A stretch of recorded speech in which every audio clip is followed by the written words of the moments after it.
Hi, my name is Jason. I'm a ghost hunter. I'm going to show you some more tools that I use for my ghost hunting world.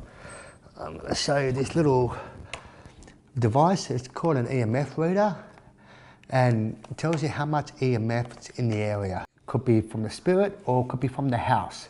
What you got to do is when you walk around, you run along walls and stuff like that to see if there's any EMF coming from the walls. That's electromagnetic force. Because sometimes the house could not be wired properly, it could be not earthed, and it can cause a lot of EMF to make you think that there could be a spirit in there. So I use this to walk around the house just to make sure the house is earthed, the lights are not letting too much off. And once you've done that and you rule out there's no EMF coming out of the walls or anything like that, what you do is you set this up on a table like that, so you're not hanging on to it.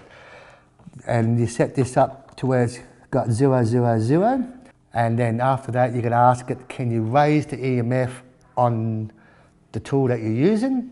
There was a time when I used this as an old hospital. I knew there was no power because of the old hospital. I set this up and sat it on the table with the K2 meter, sat it beside each other, and I started asking questions. I could see the numbers going up and up and up and up. So there's a lot of EMF started happening. And I was looking at it going, okay, then drop it for me. Can you take that EMF away? It got up to about 20 and then it dropped all the way down to 0, 0, 0 on key for me. So that was a pretty good interesting. So I asked it to do it again.